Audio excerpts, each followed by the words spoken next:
It may also contain adult themes, adult concepts, and adult language not suitable for children. Viewer discretion is advised.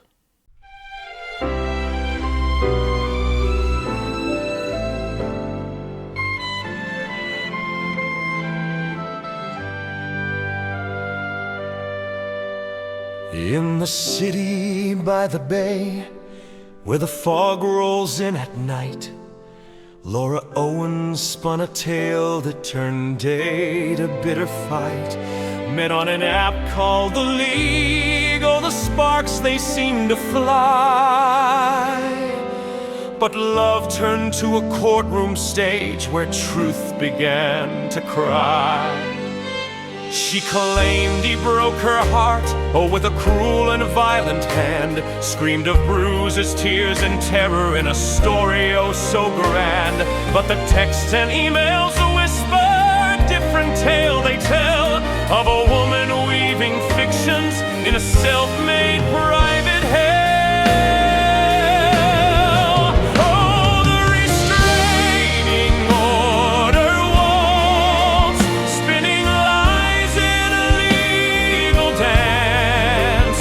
Laura's pen writes a medium article of faults, taking truth on a wild romance. Michael stands in the shadows, call with the weight of her decree. In this Broadway of betrayal, who will set the truth free?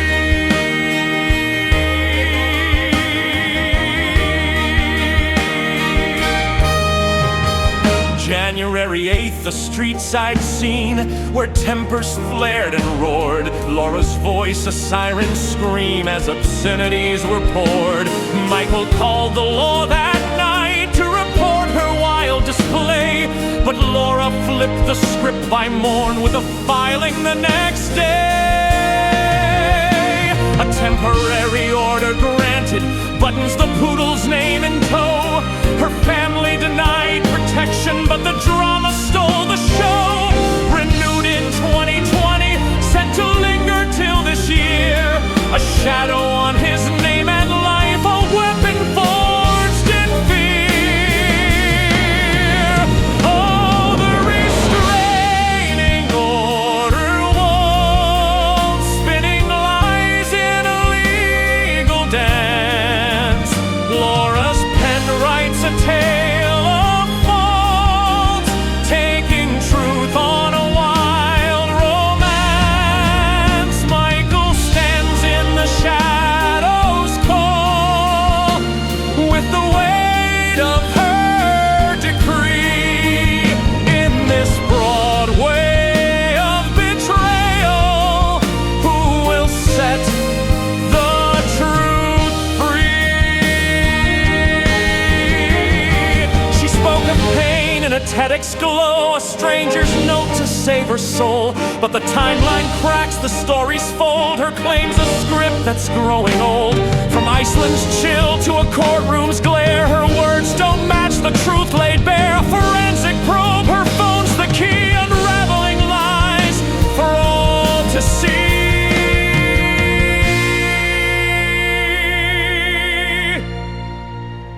The judge's gavel waits and wings as justice takes its bow.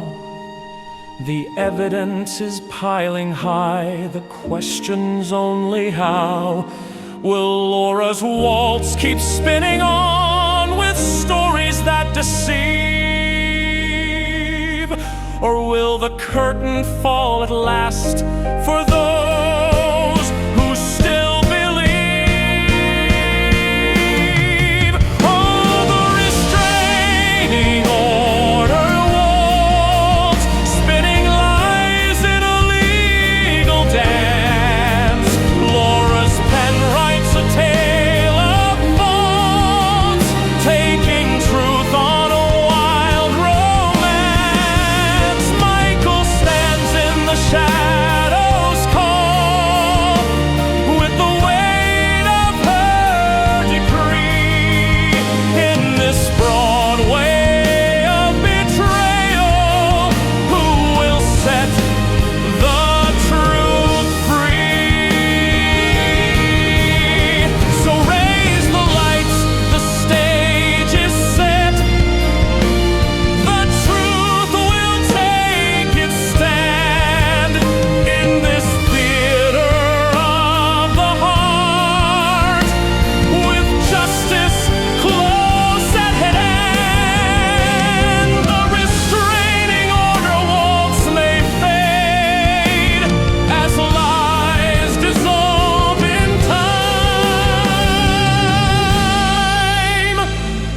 the echoes of this drama linger in this Broadway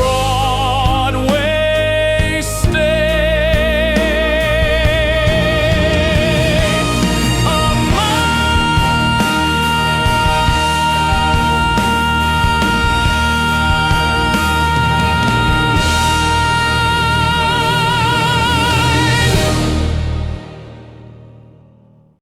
Welcome, everyone, back to your favorite cubbyhole on the internet.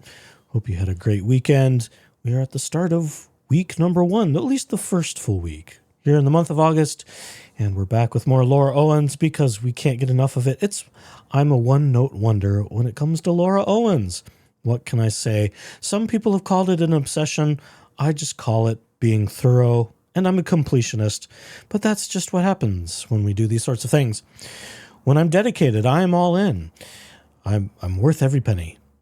Before we get into the news of the day, a little bit about my production process. I'll give you a few nuggets because, well, trying to explain what I do with making songs and that kind of fun stuff is a bit complicated. For some, it's not complicated at all because, well, they do things in very limited ways. I'm very specific because I know too much about the world of musical things. And I have very specific demands and very specific ideas. In the olden days, before AI came along, we used to do things the hard way. And that involved the writing process, the composing process, the production process, the recording process, and all the things that it would take to get a recording done. Now, thanks to AI, we can streamline a lot of that and make it far less expensive, and in good American fashion, it appeals to our sense of not only entitlement, but self-gratification. We want things now, and we don't want to have to put in the work to wait for them. So what I do, just a little bit, I won't get too involved because this will bore people to tears. It's very, very clinical for me. I do some lyric brainstorming. I have ideas of what I want to hit on with certain text topics, certain media topics. Whatever the theme is I'm going for, I've got very specific, clear ideas. I tend to have a number of lines written out. I may not have an entire lyric fleshed out, but I will have something pretty specific in mind, and then I will run it through some various engines, various AI things, and see what happens. And sometimes that results in good stuff. Sometimes it results in a conversation with AI engines to say, no, have you looked at this? This is not just me making things up. This is a true newsworthy thing. Here's the link, or here's the video that talks about it and the timestamp where it's talked about. AI is a fascinating and sometimes frightening thing. But we do a little collaborative effort in refining text, and then I go to everyone's favorite platform for generating music quickly, Suno. I am a paid subscriber there, which is why it comes out so well. We pay for quality around here, just like the expensive microphone I'm speaking to you on, which is exactly the same as everybody else. And as I've said in other episodes long ago, I had to put all this equipment I was hoarding during COVID when I thought I was going to spend a lot of my life online and in front of a computer and a camera and a microphone. It was high time to put it to good use. So that's where a lot of this came in. My Suno process, working on the musical side of things, is also quite specific. Now, I could drop a few more breadcrumbs to my inevitable future doxers, so here's a couple more nuggets. I know a lot about the world of music. I may or may not have some degrees in the subject. I can neither confirm or deny that I have more than, I think a decade and a half of musical theater experience and other realms of music performance, which I don't want to overly divulge. I don't want the people with tiki torches and pitchforks showing up my house too quickly. But we know a lot about music here, which is why I started this particular channel with a specific theme in mind, but I've since deviated beyond that because I find these court stories and things like Laura Owens, and certainly things like What the Hales and Lynette Preston, and admittedly to a little bit lesser extent the Blake Lively debacle. All of these things where there's crazy people trying to do crazy things in the legal system, I just find fascinating. In ways I find it more fascinating than just laying around watching body cam footage. But it is intriguing to me, and when I have an opinion and I feel passionate about saying something, my therapist years ago said, find your voice, find your passion, find things that are important to you to talk about. So that's what we do. We put the microphone and all this equipment to good use, and we try and exert a little bit of creative energy at the same time. I would spend weeks producing them, making mock-up orchestral tracks, instrument tracks, and those sorts of things. And then, the process would continue weeks later if I could find someone to do some singing to make it make sense, rather than it just being instrumental stuff. Using AI for very smartly curated means works for what I'm trying to do here. Now, I could say it makes my artistic sensibility just slightly off-put because there are things I would change about certain things and how melodies are constructed, how things are harmonized, instrumentation, because I do have that skill set. I use it regularly in the real world in certain aspects, but that's all you get to know. I have to have some secrets, right? There has to be a little bit of mystery over here. Otherwise, you'll just get bored with me quicker. Alrighty, so let's get to the news of the day. Back to Laura Owens, because, well, we're still catching up. My goodness, I lost so much time in that previous week, or I was just sort of waiting for some things to happen in the personal life of me, myself, and I, and with my own legal issues. No updates there that I wish to publicly reveal, but thank you, everybody, for your concern. I appreciate it. As many of you know, with the other people in content creation and in the YouTube space, you can paint a target on your back quite quickly, as many have, covering Laura Owens and some of the other crazy cases that get a lot of attention. And content creators like Laura Knighty find themselves being mentioned in subpoena requests and people trying to go after them. It's just insane. The entitlement of certain segments of society in this country is just absolutely insane. And this is why we talk about all these sorts of things, even if it makes us a little bit vulnerable, because sunlight is the best disinfectant, at least for these sorts of things. So, all right, let's get to Laura. We must get to Laura. It's all about her. She wouldn't want it any other way. So I thought this was great. This is, again, catch-up time. We're still catching up on the news of, well, sort of last week and some stuff that's a little more recent. I thought this was an interesting thing that's found on the Justice for Clayton Reddit page from the studio owner, where Laura Michelle Owens, indicted felon, recorded her TEDx talk, The Slanderous Unnamed Story of Mike Marriccini, where she alluded to all kinds of things and, yes, all of her nonsense in 2021. And it's interesting that they even had a picture of her doing her thing in front of the cameras. Isn't that amazing? Always keep in mind, folks, you have an entire recording studio connected to the internet in your pocket these days. It's an amazing thing that we've got. Don't squander it. Put it to good use. Our next item up for bed, let's just talk about some fundraising stuff because, well, that's important too. And here we have that Mike Marriccini's Legal Defense Fund is at $17,900. Congratulations, everybody, for supporting Mike and getting him that far. Let's get him all the way. We're not there yet. We're getting close. Megan and Dave and friends did, of course, a telethon of sorts. I think we should do one more to just kind of push him over the edge and get this done. He can get done what he needs to do. As we have learned in the last little while, the hearing for this DVRO has been continued to, I think, August 15, if I'm not mistaken. Someone can't seem to get Mike served properly. I guess he's been busy. He's been out of the country. Boo-hoo. That's the way it goes. There's an entire document about that. I don't think it's very interesting. So we'll skip on that. And, let's just peek over here. Yes, Ron Owens has 131,000 and some bucks. Oh, dear. I wonder how many people have since found out that this GoFundMe may or may not be going to the expenses it claims to be going to. It's hard to say. I doubt it. I think what little money they have left has probably been squandered. But they need every penny because, well, Laura's criminal defense is going to be very expensive, and it's probably going to be about the tune of $150,000, if I were to guess. Again, that's not me saying that as an expert or a legal professional in any shape or form. But one can do the math and see the handwriting on the wall when things are timed the way they happen. I don't think it's coincidence. And let's go to our feature attraction for this evening. This is the motion to proceed by declaration and waive live testimony pursuant to blah, blah, blah case law filed by Laura Michelle Owens and petitioner. Wah, wah, wah, wah. Oh, I don't have my button set up. Oh, good heavens. Nope, not that one. Well, let's just make it a joke, shall we?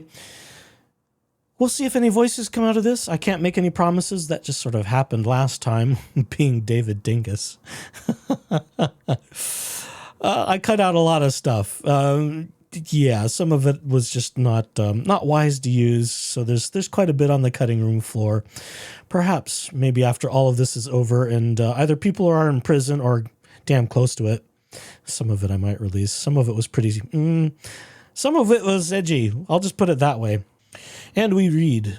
Oh, and this is going to drive me crazy. I've got new spectacles today. Saw the optometrist. Got my new eyes. Boy, I can read things so much better, but now I feel like I need to move my monitor 50 feet away. Oh. Okay, this is for your benefit, folks. So don't take it with a grain of salt that we're making it super big and it's making it difficult for me to do my job here. But I do this for you. Yes, I do. And a little bit for myself. Yes, this is in lieu of expensive therapy. Here we go. Petitioner Laura Owens respectfully requests that this court waive the requirement for live testimony and the upcoming evidentiary hearing on her request to renew the domestic violence restraining order pursuant to case law. I don't know what the ADA, the Americans with Disabilities Act, has to do with it. I suspect we're going to make up some cockamamie story that we're disabled and we can't get to court. Because we want to manipulate the court and just not be able to be cross-examined, all of this bullshit that she came up. If you don't know what bullshit I'm talking about that she came up with, you need to back up a couple episodes and at least start at episode 2 of the Sex, Lies, and Restraining Order videos. At least part 2 and 3. If you want to be bored, start with part 1. But boy, part 2, it really gets good. And I've had some small kudos that part 3 was quite entertaining.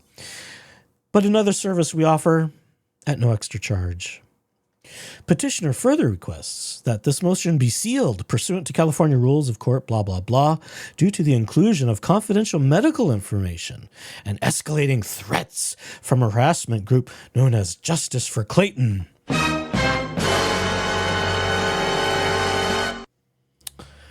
Laura considers anything that doesn't kiss her ass to be a threat. And we will not be kissing Laura's ass on this show or this channel or anything. There will be no kissing of Laura here whatsoever. So, tough toots. Part 1, Introduction. The case arises from a stipulated DVRO issued by this court in 2018 after the initial order was violated by respondent Mike Marriccini. This court renewed the order in 2020 for a period of 5 years. Petitioner now alleges Mr. Marriccini committed multiple additional violations of the renewed order, including traveling to California to Arizona in June 2024 for the purpose of intentionally violating the order, a federal crime. I can't hit the button again. We don't want to oversaturate this with effects. I feel like I do need a voice here, but ladies' voice is a little bit hard, especially for my voice. We're already a little bit vocally weary, it being a Monday, the coughing and the allergying. It's not pleasant. We don't like seasons where stuff is in the air. It just doesn't help me. Even with all of these silent but very effective air filters we have here in the Cubbyhole Studios. For that reason, petitioner asks this court for relief, including extending the order permanently, issuing an order to show cause why respondent should not be held in criminal contempt, and ordering the respondent to be referred for criminal prosecution. Yes, see, this is Laura being punished, so she wants to punish everyone else. I'm surprised she hasn't filed a lot more vexatious litigation to try and, refer everyone else that she wants to abuse and harass and engage in vexatious litigation and abuse of process with people like Clayton and Greg. I would think if she does one, she'd go after them all, but maybe we'll see another wave of YouTube strikes and all kinds of things. She lashes out. That's what she does. When she doesn't get her way, when she has to face punishment and consequences for her actions, she tends to lash out, and she tends to lash out at just about everybody around her. So why this is so singularly focused, I'm somewhat surprised by, but it doesn't matter. For the reasons explained below, the requested relief is based on facts which are, or should be, entirely undisputed. Well, he didn't just show up to Arizona to violate an order. He didn't show up on her doorstep. He didn't go sneak into the horse barns or, throw himself at her window at the casita, or maybe it's the sliding glass door, I think is what it is. That didn't happen. He was summoned to a court. How many times do we have to say it? And of course, we're deliberately omitting things about being charged with felonies and being criminally prosecuted. There's lots of sins of omission in the filings of Laura Michelle Owens, just as there are sins of indirect commission. Okay. Respondent cannot and presumably will not deny that in May 2024, he publicly released nearly 2,500 pages of private, confidential text messages between the parties, and that he did so despite never being compelled or permitted to do so by any court order, subpoena, or by any other legal requirement. He has no obligation to keep them secret. You should have shut your gob, you dumb bitch. Further, respondent cannot deny that in June 2024, he traveled from California to Arizona with the, quote, intent to violate this court's order. And that he actually did violate this court's order by coming within 300 feet of petitioner. Because these facts are either undisputed or not subject to any good faith dispute. Yes, they are. There is no factual disagreement for this court to resolve. Yes, there is. And his legal counsel, which we will be supporting, will make such cases and arguments as is required. Rather, any defense respondent may raise presents purely a question of law, i.e., does respondent have a valid legal excuse for his actions? Yes, it's called a summons to a court. He was summoned by Eckerd's counsel via the court. It was a legitimate request. We must have very selective amnesia here. Because this case presents only legal disputes, not factual disputes, that's debatable, that's disputable. This court should exercise its discretion and exclude live testimony pursuant to case law. Good cause exists for this request because the material facts are not in controversy. Debatable. Live testimony is not necessary for the court to assess either side's credibility, and other facts exist which would make live testimony unnecessary and inequitable. Also debatable. Procedural history and existing order. The background facts of this matter are as follows. On August 3, 2018, respondent stipulated to a 2-year DVRO issued by San Francisco Superior Court. Notably, no evidentiary hearing was held because respondent stipulated to the order. He still can request a hearing. That's his right to do so, which I'm not totally sure happened. I think Omar Serrato, the tilted lawyer, brought this up in a previous FLAD, Family Law After Dark, where this was discussed. On September 11, 2020, the DVRO was renewed for an additional 5 years following a hearing before the Honorable Judge Sharon Reardon, who found that petitioner continued to experience a reasonable apprehension of future abuse. That's not possible to happen, even if things did happen, which we don't believe they did. Again, we believe all of the abuse is fabricated.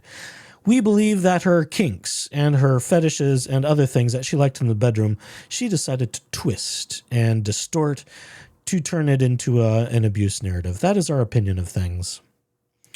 On July 9, 2025, petitioner filed a timely request to renew the DVRO again, this time citing not only continued threats and harassment, but new egregious and federally prosecutable actions.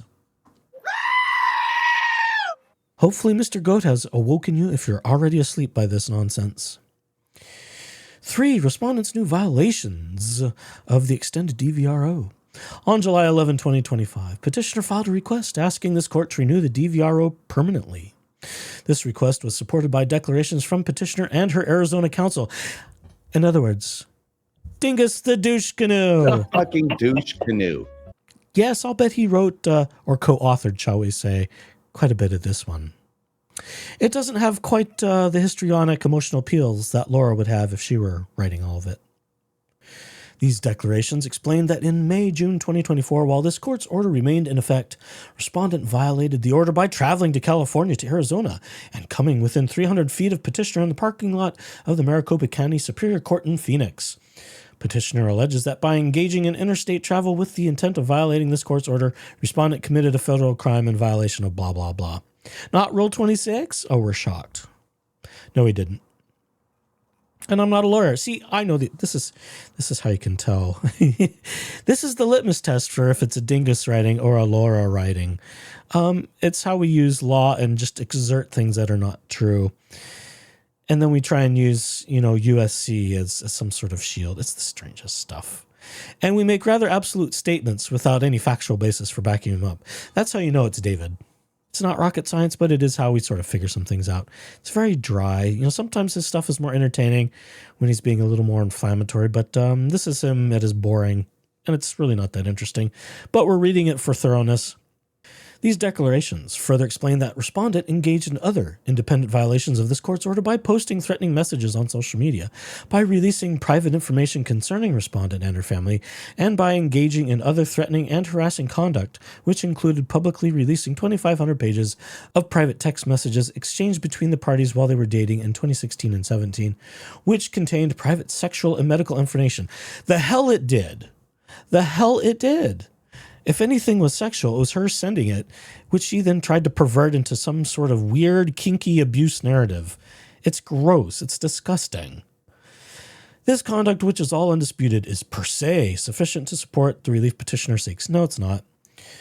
Indeed, for the reasons explained in R.E. Marriage of Nad Carney, I don't know if that's a typo or not, Mr. Marriccini's conduct is, as a matter of law, sufficient to grant the requested relief. That's only if you believe one side. Nad Carney involved an allegation that a former romantic partner violated DVRO by, among other things, accessing private emails of his former partner. No, I think I heard someone talking about this case, and there was different circumstances. Of course, only Dingus, the douche canoe, The fucking douche canoe. is going to twist case law to fit a narrative he wants it to be. So typical. We're going to skip just a little bit. The trial court initially dismissed the petition, explaining that, see, that's different. How do you, if it were one-sided, they wouldn't have, David. I want to use a lot more words for him. He's just not worth my energy. Laura deserves him a little bit more. He's just a drunken loser. And we can say that because he was arrested for DUI. And hopefully they'll slap him a little bit harder. Unlike the little slap on the wrist he had in 2008, it's time for the kid gloves for David Gingras to come off. With his standing with the Arizona bar and with just the judicial system in general. The trial court initially dismissed the petition, explaining such conduct may very well be illegal, but I don't think that it rises to the level of conduct that is amenable to the Domestic Violence Prevention Act. And then this is an appeals argument is what it is already. The Court of Appeal reversed, holding physical abuse and threats are not necessary to support relief under DVPA. Rather, other types of psychologic threats, such as accessing or releasing private messages, are sufficient. The plain meaning of the phrase disturbing the peace of the other party in Section 6320 may be properly understood as conduct that destroys the mental or emotional calm of the other party. She doesn't have to go seek it out. Laura does not have to go seek this stuff out. The only way Laura could find all these things out is by stalking people. I mean, if she were to just turn off the computer and not engage and not go digging for it, which we know she is, because she's been striking Lauren Knighty and some others, I guess. Schnitzel. Yes, I almost forgot. They've been trying to strike Lauren and Schnitzel all over again, I guess, or at least Schnitzel. It's hard to keep track of who's been hit by whom. It's just more of the same lawfare by the same people. It's ridiculous. It's absolutely ridiculous. It says the court concluded with the following summary. In the present case, we determined that the allegations in Darshana's application and declaration are facially sufficient for a showing of abuse within the meaning of the DVPA. Well, Laura's the abuser. She's a perverted abuser. She wants to show her kink and make it abusive. It's gross. We assume, without deciding the truth of Darshana's allegations, that Dada's conduct included accessing, reading, and publicly disclosing the content of Darshana's confidential emails, and that his conduct caused her to suffer shock and embarrassment. Again, there's free speech issues here. The Mr. Internet free speech lawyer should know that. But he's so incompetent. We're just gonna, again, this is all just to enable Laura and her sense of entitlement that she can get away with abusing the law and that she can continue these charades. That's what this is all about. In other words, Dada's conduct with respect to Darshana's email account, as stated in her declaration, allegedly caused the destruction of her mental or emotional calm and could, if found to be true, constitute disturbing the peace of the other party.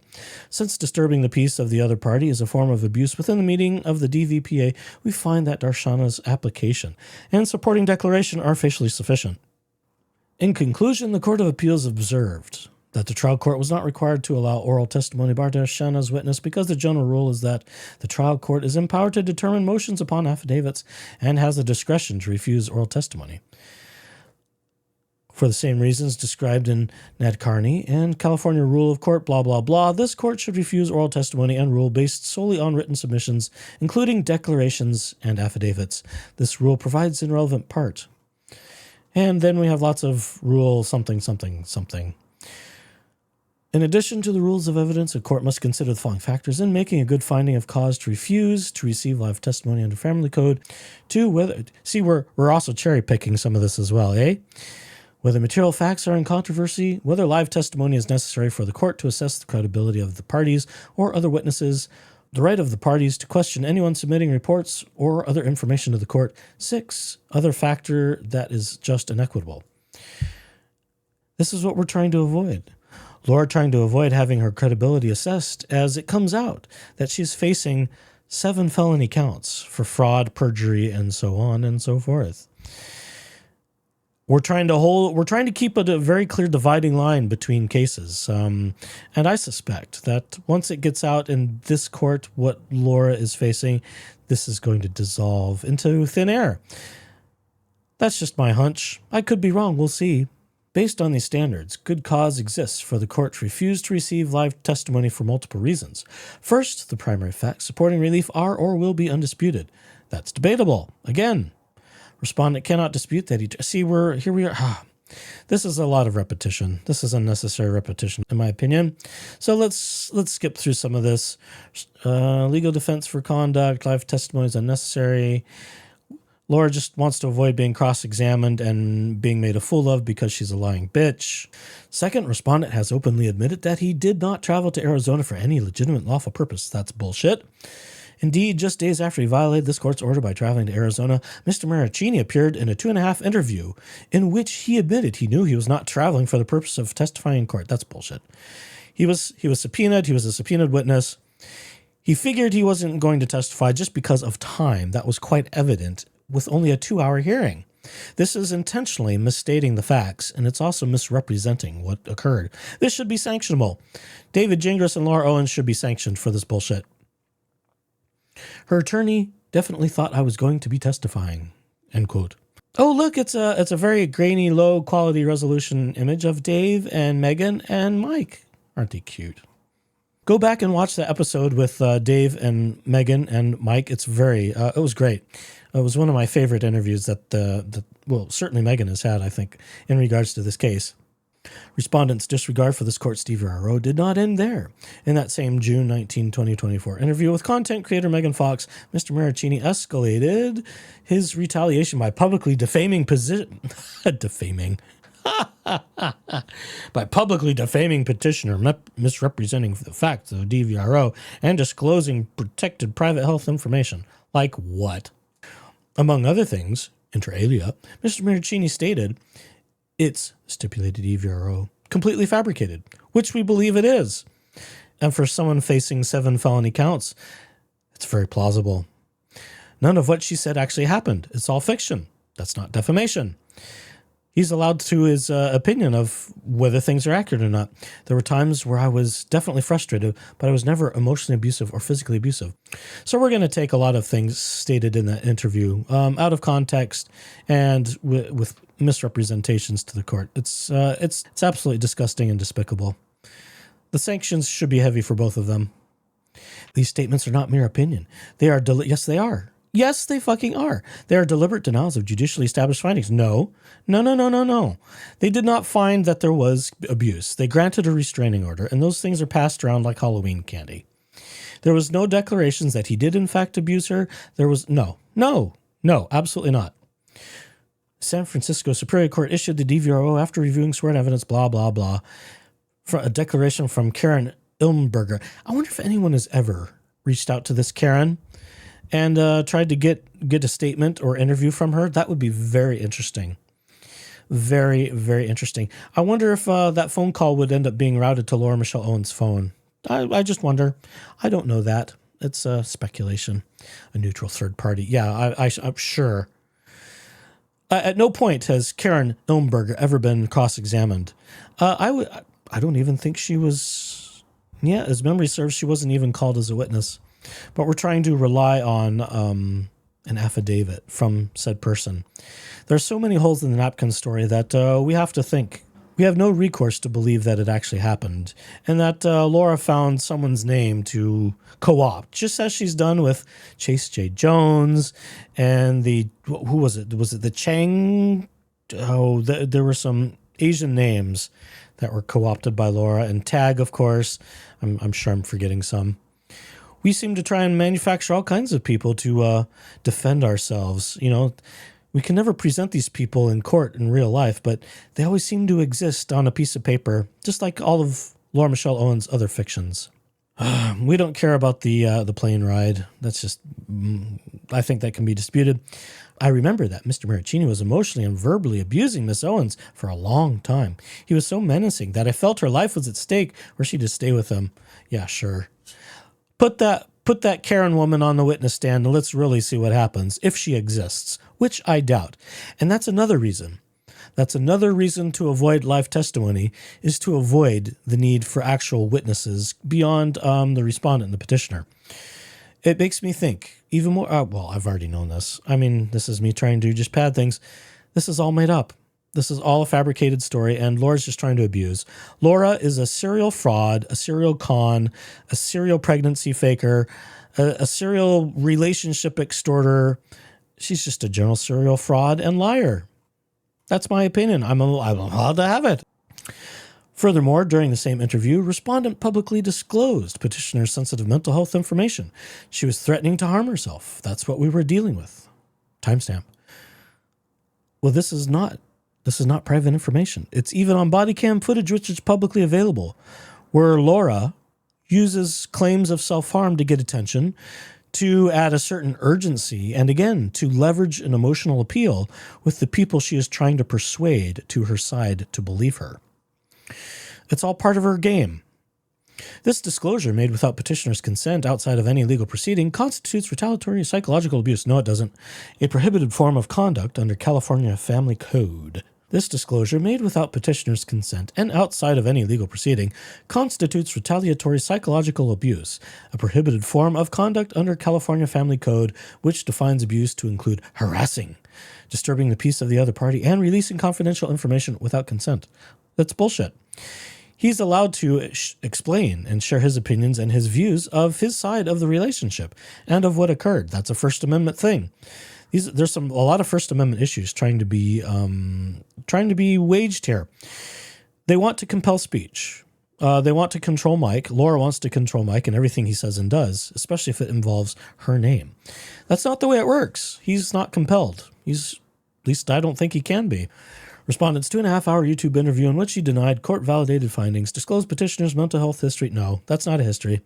And mocked her allegations. He's allowed to do that. Falls squarely within the prohibited conduct. No, it's not. That the abuse was committed publicly for this purpose of humiliating petitioner to a wide audience provides further good cause for this court to decline live testimony, because doing so will limit Mr. Marriccini's ability to further abuse the legal system by harassing and attacking petitioner. What a lying, duplicitous bitch. That's what she's been doing for more than a decade. I would say at least 15, maybe even 20 years at this point. Probably since her late teens would be my guess. When she started dating, this was a game for her. And she got so good at it, she's been hiding for quite a while, but not anymore.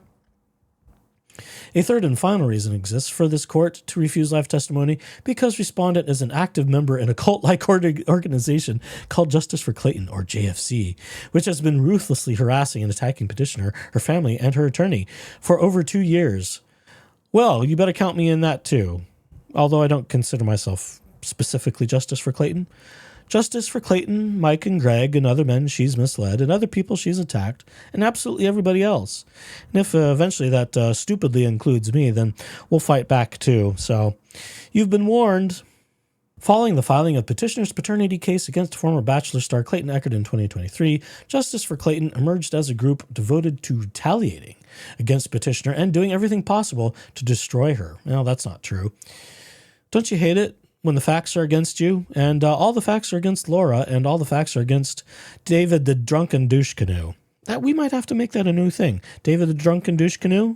The fucking douche canoe. Yeah, that still works. Just a test. Though the JFC group was formed initially to support Mr. Echard, respondent in the Arizona paternity action filed by petitioner, JFC members have actively inserted themselves into matters unrelating to that case, including this proceeding. No one's inserted themselves, you lying asshole. Oh, no one wants to be named in any of this crap. Talking about it doesn't make them an unrelated insertion. unlike Laura on people's parts. Among other things, the JFC group has done the following. Obtained and widely disseminated petitioner's July 9, 2025 DVRO renewal filing on social media within 24 hours of its submission to court, triggering a new wave of targeted harassment and online ridicule against petitioner. Tough shit. It's a public case. Oh, we're stalking Megan, clearly. Members of the group referred to the Marriccini DVRO as phony and falsely cast respondent as the victim, despite having no personal knowledge of the underlying facts or incidents that led to the issuance of the original order in 2018, well before the group's formation in 2023. Who formed that group officially? We don't have any. I don't know who the president of JFC, the cult, is. I haven't received my magazine or my swag. I'm rather outraged if that's what I should be getting out of all this, and my secret decoder pin for getting filings super early so that they can go up online within 24 hours. I'm outraged. Respondent has seized on this ignorance and worked exhaustively to frame himself as emotionally fragile and unfairly targeted, using sympathetic narratives to invite public support and cast petitioner as the aggressor, which she is. Let's talk about why she's got 7 felony counts, David, you dipshit. One such narrative centers on a man he repeatedly described as his dying stepfather during the course of the relationship, a claim designed to evoke sympathy and humanize him to the online audience. Prove that it's not true, you liar. In truth, this individual was his mother's former boyfriend, not a legal familial. So what?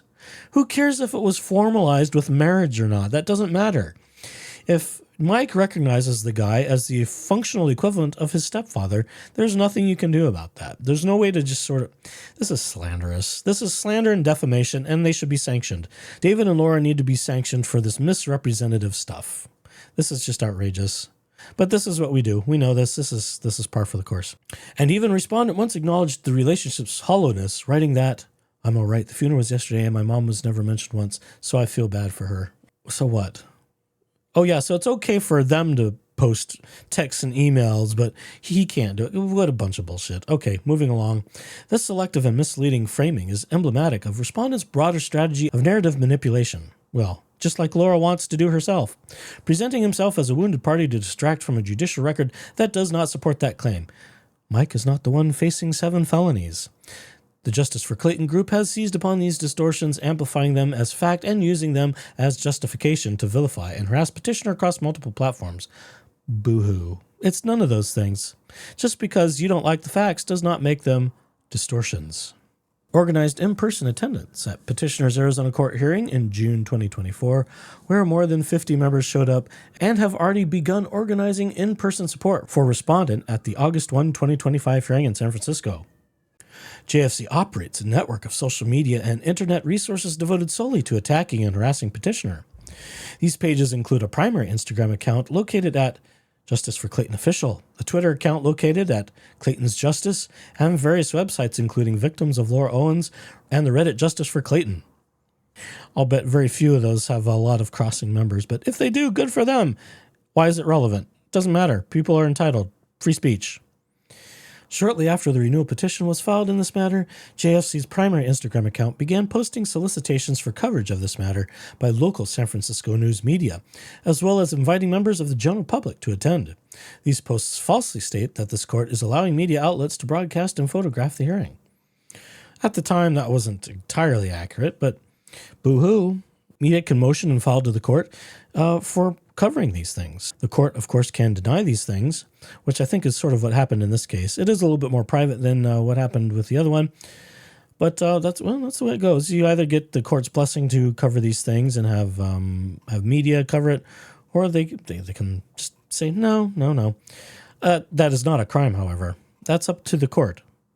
Respondent's sister, Stephanie, redacted, regularly posts on Reddit under the handle redacted, which I don't think has been legitimately attributed to that, but we're making claims without evidence, of course, in good Laura and Dingus fashion, continues to engage in targeted harassment against petitioner and her family.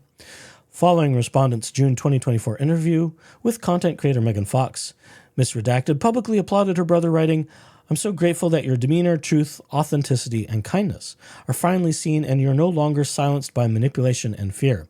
Of course, this is the sister who in Laura's salacious smut novel was characterized in certain ways by Laura.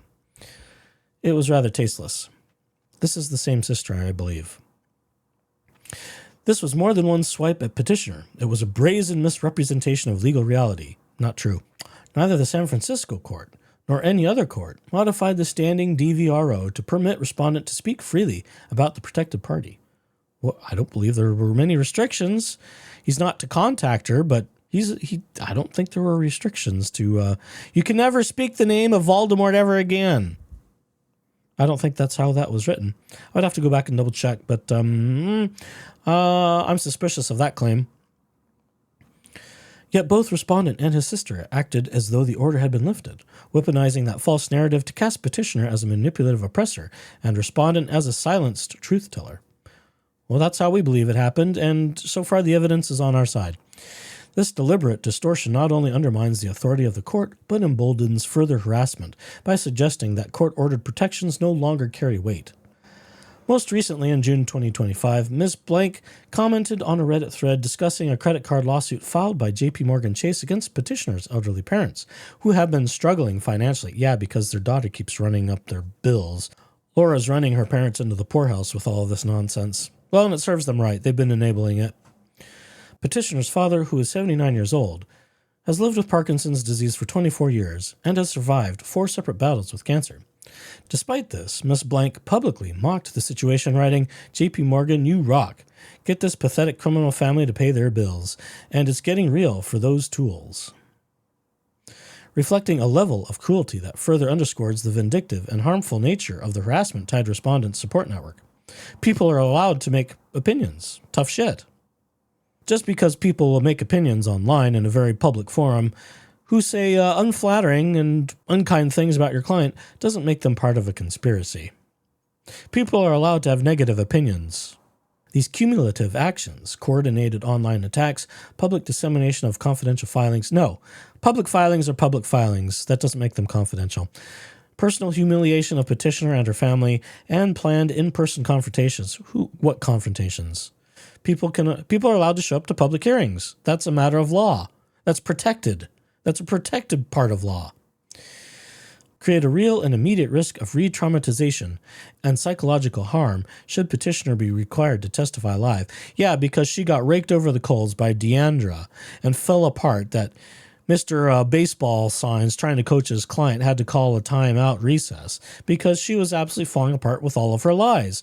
And they know that that is likely to happen again if she's put to testify again. The protective intent of DVPA would be completely undermined by forcing a survivor to confront both her abuser and his coordinated support network in a live public forum, especially when there's no legitimate reason for doing so. Well, tough shit. You're emotioning the court for the wrong things then. But I'm not going to tell you why, or how, or what you're missing. You're supposed to be the lawyer. You figured out, dumbass. Medical necessity and ADA accommodation. Petitioner respectfully submits that her medical diagnoses are supported by verified treatment records and clinical assessments from multiple licensed medical providers, including her psychiatrist at Spark Shift Psychiatry, neurology specialist at Barrow Neurological Institute, and her physician at Banner Health. Have we ever seen any legitimate medical records for her? Not in anything we've seen so far. I think this could all be called into question. Barrow is internationally recognized for its pioneering work in neurology and brain injury and operates the only known domestic violence brain injury program in the U.S. Petitioner was formally admitted to this program. Was she actually seen by anybody? There's a lot to question. By the end of her relationship with blah, blah, blah, blah, blah, skipping a little bit. Petitioner's diagnoses include, but are not limited to, autism spectrum disorder, epilepsy, post-traumatic stress disorder, traumatic brain injury, panic disorder, generalized anxiety disorder. Where's the cluster B personality disorders in this list? We're missing some things. Most recently and most urgently, petitioner was recently diagnosed with the most severe category of anorexia nervosa. Oh, where's my win button?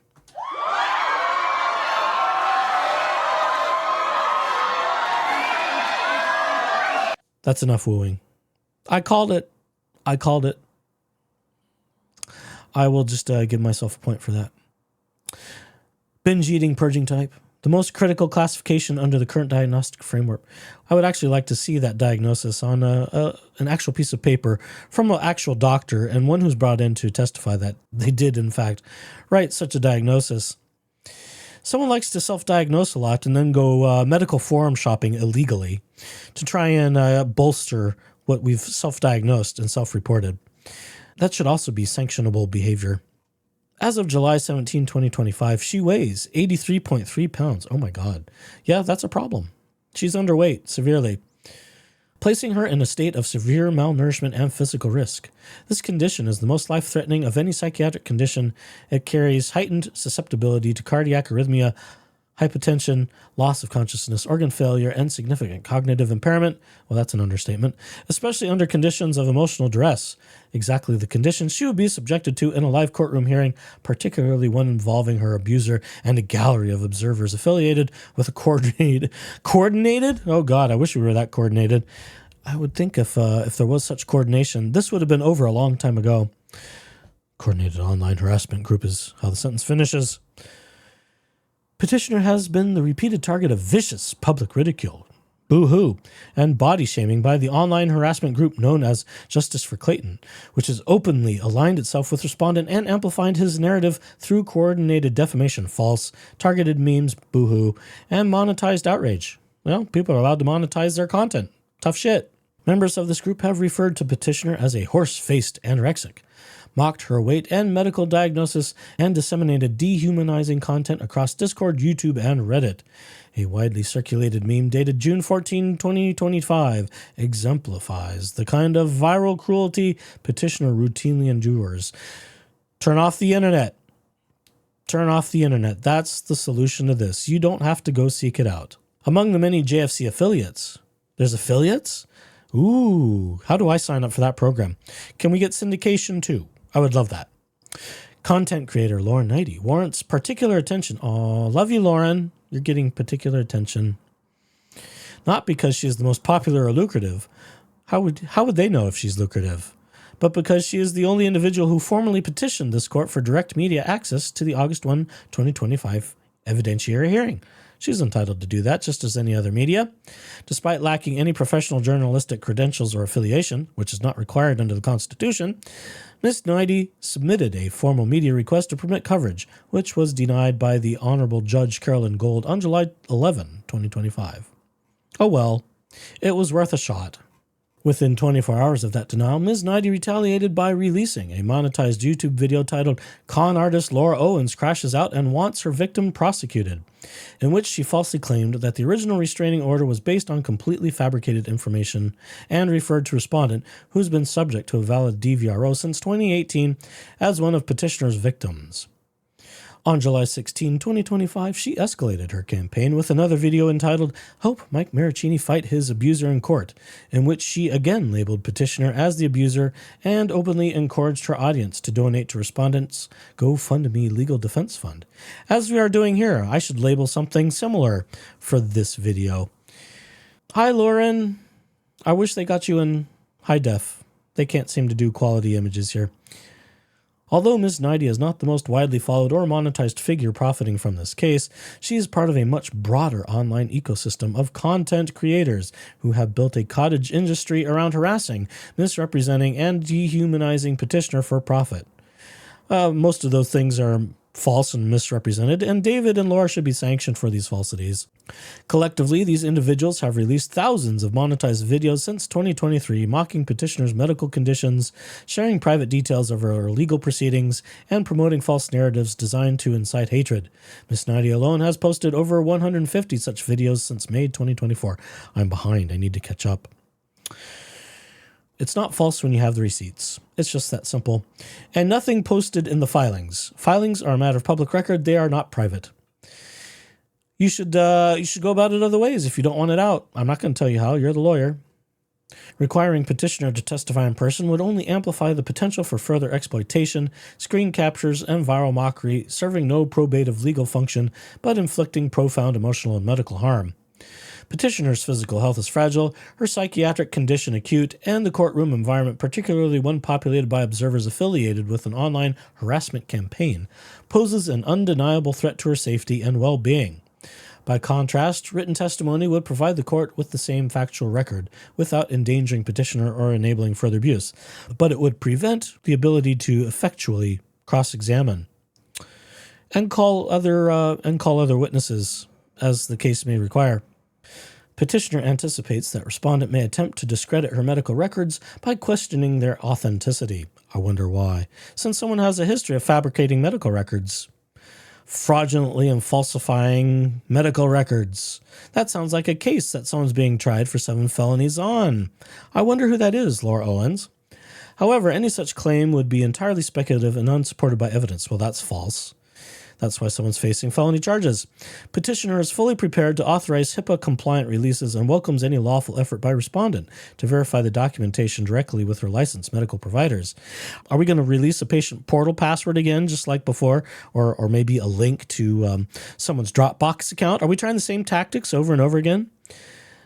Absent such action, vague insinuations should carry no weight with the court. Whatever. Request to seal. Petitioner respectfully moves to file this motion under seal in accordance with California rules of court, blah, blah, blah. Sealing is necessary to protect highly sensitive medical information and to prevent foreseeable and substantial harm stemming from the public dissemination of these materials. Yeah, see, we're looking for entitled privilege that we don't deserve. Nor does the case merit it. As outlined above, petitioner has been subjected to a pattern of coordinated online harassment and targeted exploitation of her court filings. Well, when do I get to exploit this financially? Are you going to start writing me checks? Who's going to write me checks? I would love it. We're not at the position of being able to monetize. We would love to get there. Sure, I don't care. We're doing this out of the goodness of our heart and for the good of the order, not because I'm making money off of it. So you can go fuck off, David Gingras and Laura Michelle Owens. The risk of further public exposure, especially involving the deeply personal medical diagnosis and treatment details contained herein, is not hypothetical. Prior pleadings have been obtained and weaponized in online forums, triggering renewed waves of harassment, body shaming, and emotional abuse. Don't look it up. Stay away from it. You don't have to look at it, if it is indeed harassment. Prior pleadings have been obtained and weaponized in online forums, triggering renewed waves of harassment, body shaming, and emotional abuse. Well, no. Unassociated parties who have no contact with this evil bitch can do those things. She does it to herself by going out and trying to find things that upsets her. She's not entitled to go looking at those things. She doesn't have to. No one's twisting her arm. She can just not look at it, but she thinks. She thinks rather stupidly, foolishly, and in my opinion, illegally, thinks that by claiming victim and because she's a woman and hashtag me too, that makes her always a victim, even though we believe she's a serial abuser, inasmuch as she is a serial fabricator, a serial con artist, and all the other things for which she's being tried for 7 felony counts on. Under that rule, the court may seal records where there's compelling interest supporting sealing. That interest would be prejudiced by disclosure. The proposed sealing is narrowly tailored, and no less restrictive means are available to protect the interest. Petitioner submits that compelling interest, including medical privacy, personal safety, and protection from retaliatory online abuse, warrant sealing this motion pursuant to California rules of court, blah, blah, blah. As this court is already aware, petitioner's July 9, 2025 DVRO renewal filing was obtained and disseminated on social media within 24 hours of submission, boo-hoo, resulting in a surge of harassment and public ridicule. No one has talked to her. This is lies. This is lies and misrepresentations, and it should be thrown out. Petitioner therefore respectfully requests that the court order the motion filed under seal in its entirety. Well, we've got it, so I don't think it was. Conclusion. The relief petitioner is seeking in this matter does not turn on her credibility. Yes, it does. It does not require the court to assess competing narratives or weigh disputed facts. Yes, it does. Respondent has already publicly admitted on video that he knowingly traveled across state lines to appear at a court hearing in violation of the DVRO issued by the court. Not true. He acknowledged under no uncertain terms that he had no intent to testify and therefore appeared solely for the purpose of intimidating petitioner, blah, blah, blah. Bullshit, bullshit, bullshit. When the restraining party openly admits to conduct that bullshits the bullshit of bullshit, well, we're moving along. The violation stands on respondent's own words and actions. No, because it was a case filed in fraud from the beginning. At the very beginning, it was yet another case filed in bad faith by Laura Owens to abuse men, which she's still trying to do, even though she's facing felony charges. In such a case, requiring live testimony from petitioner who suffers from all kinds of problems in her head that are of her own doing and her own genetics that have never been properly treated, in my opinion. Yes, I'm paraphrasing. No, actually, I'm changing what it says, but I'm bored. Are you bored? Blah, blah, blah. Would serve no evidentiary purpose. It would only expose her to re-traumatization. Nope, doesn't have to. Again, she doesn't have to seek it out. You can't silence the entire internet over public actions in public cases. First Amendment. The law does not compel survivors to suffer further in order to assert their rights. Well, while technically true, this is not that case. This is Laura trying to assert privilege, not something that she's a survivor of. And California rule, blah, blah, blah. The court with the authority to accept written declarations when good cause exists. And here that standard is not only met, but surpassed. No, that's definitely not surpassed, in my opinion. Respondents admitted violation combined with petitioner's medical vulnerability. Yeah, she's vulnerable by problem and self-inflicted harm. And the credible threat of continued harassment constitute compelling grounds for relief, blah, blah, blah. For these reasons, petitioner respectfully requests that this court grant her motion to proceed by written declaration and waive the requirement for live testimony at the evidentiary hearing.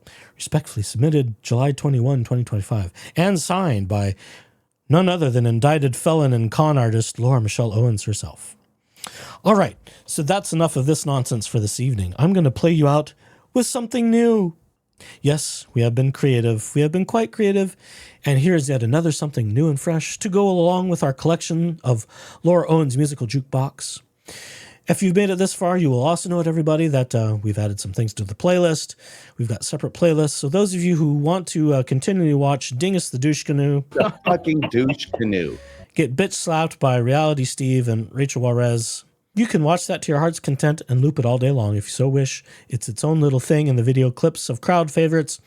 You can also enjoy the ever-increasing volumes of music surrounding our interpretations of this case involving Laura Owens and Dingus the Douche Canoe and anybody else in the Owens family who maybe might make an appearance in a musical. Who can say?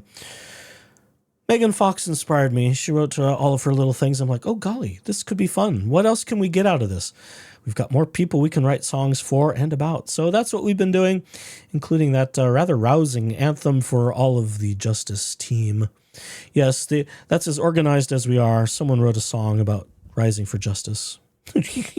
Otherwise, I don't know when regular JFC meetings are held or where they're held at.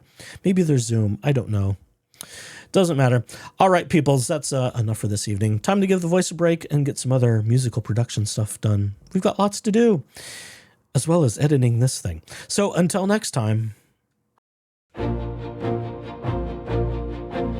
We gather in the spotlight from shadows near and far, a chorus born of truth beneath the guiding star. From one man's fight to many, our voices now align, for justice burns eternal, where lies can't hide the shine.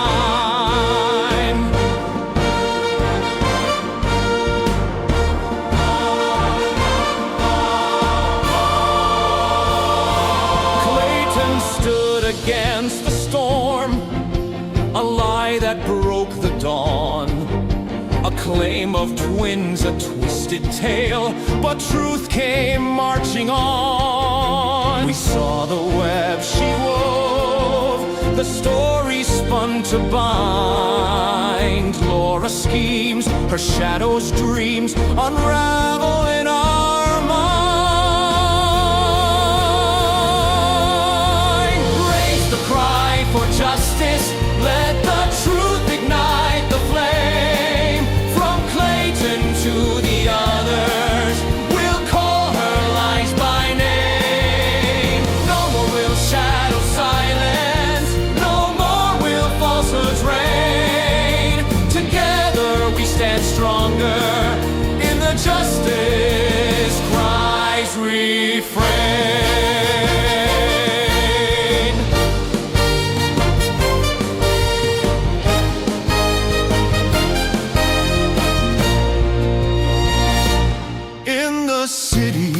By the bay, a restraining order fell. Mike faced her accusations, but truth began to tell. Greg fought her claims of malice, her tales of twisted pain, while a stage mom hands out candy, masking truth in vain. But sweet she greets the law, a smile to dodge the blame. But we see through the curtain, and we'll end her shadowed game.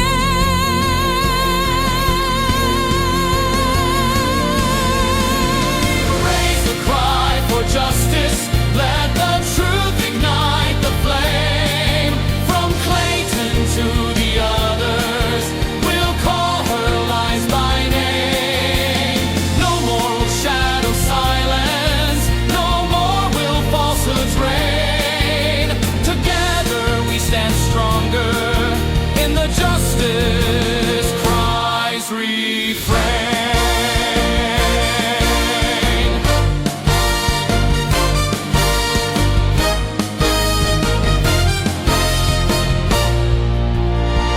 From Reddit threads to YouTube streams, we share the facts, the proof, the court's own words, the evidence lay bare her twisted truth. Maricopa's gavel falls, 7 felonies unfold. Her forged ultrasound, her perjured tales, a story now retold. A mother's shadow lingers with whispers soft and sly, but we'll keep pushing forward till justice lights the sky.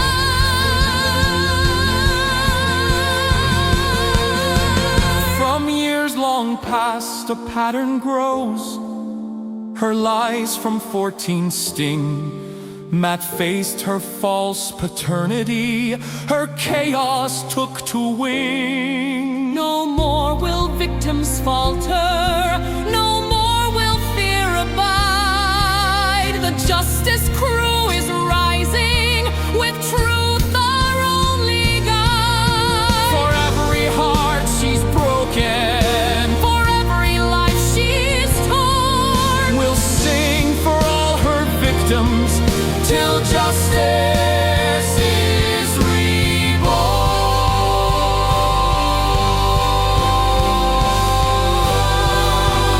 Raise the cry for justice, let the truth ignite the flame. From Clayton to the others, we'll call her lies by name. No more will shadow silence, no more will falsehoods reign. Together we stand stronger in the justice cries refrain.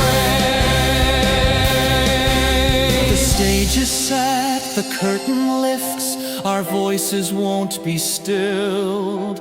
With every step we'll break her grip till justice is fulfilled. Raise the cry for justice,